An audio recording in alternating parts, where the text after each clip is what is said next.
Learning objectives. After completing this digital module, learners will be able to understand the basic differences between microeconomics and macroeconomics, learn about some salient features of the capitalist economy, learn about four major sectors in an economy according to the macroeconomic point of view, learn about the historical context of Great Depression and its influence on the studies of macroeconomics, learn the interrelations between the total production of the country and rate of interests, wage rates, and other attributes. Macroeconomics and its emergence. What is macroeconomics? Macroeconomics is the branch of economics that studies the behavior and performance of an economy as a whole.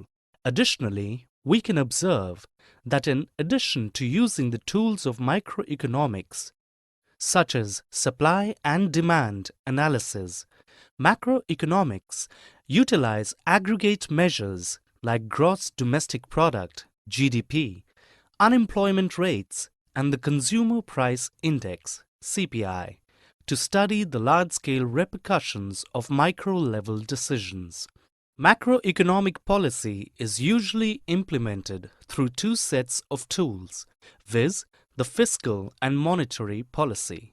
Fiscal policy is the use of government's revenue and expenditure as instruments to influence the economy. Examples of such tools are expenditure, taxes, and debt.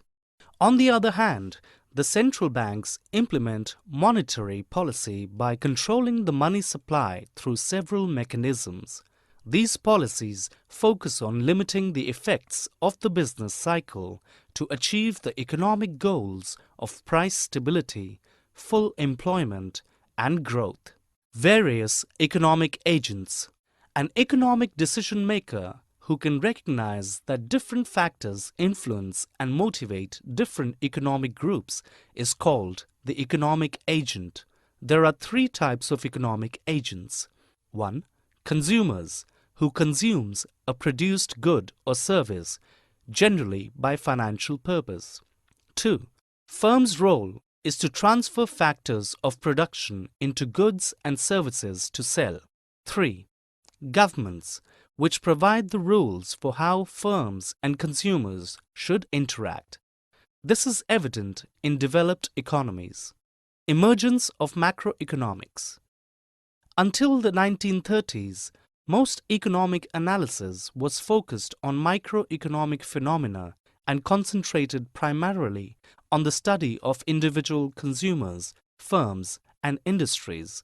Accordingly, such economists believed the economy-wide events such as rising unemployment and recessions are like natural phenomena and cannot be avoided. The emergence of macroeconomics changed the scenario entirely and initiated the new scope of the discussion in this regard. Origin and context of macroeconomics. Origin of macroeconomics. John Maynard Keynes attacked some of these classical theories and produced a general theory that described the whole economy in terms of aggregates rather than individual microeconomic parts. Attempting to explain unemployment and recessions, he noticed the tendency for people and businesses to hoard cash and avoid investment during a recession. He argued that this invalidated the assumption of classical economists who thought that markets do not leave any surplus of goods and no willing labor left there idle. The generation of economists that followed Keynes synthesized his theory with neoclassical microeconomics. Historical context of capitalist enterprises. Capitalism is an economic system based upon private ownership of the means of production and their operation for profit. Characteristics central to capitalism include private property, capital accumulation, wage labor, voluntary exchange, a price system, and competitive markets. In a capitalist market economy, decision-making and investment are determined by every owner of wealth, property, or production system in capital markets, whereas the prices and the distribution of goods and services are mainly determined by competition in goods and services markets.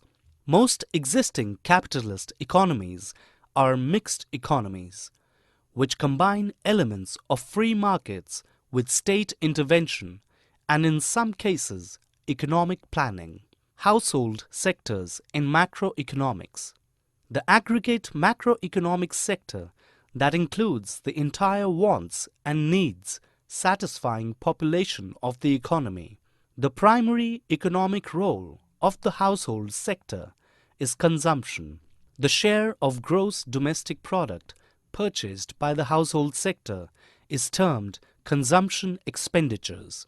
This is one of 4 macroeconomic sectors. The other 3 are business sector, government sector, and foreign sector. Summary. Let us summarize what we have learnt.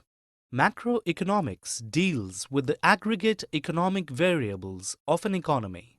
Prices of different goods and services generally have a tendency to rise or fall simultaneously. The price or employment level of this representative good will reflect the general price and employment level of the economy. Macroeconomic policies are pursued by the state itself or statutory bodies like the Reserve Bank of India, RBI, Securities and Exchange Board of India, SEBI, and similar economic institutions. The Great Depression of 1929 and the subsequent years saw the output and employment levels in the countries of Europe and North America fall by huge amounts. A typical capitalist enterprise has one or several entrepreneurs where people exercise control over major decisions and bear a large part of the risk associated with the firm enterprise. After producing output with the help of these 3 factors of production, namely capital, land, and labor, the entrepreneur sells the product in the market.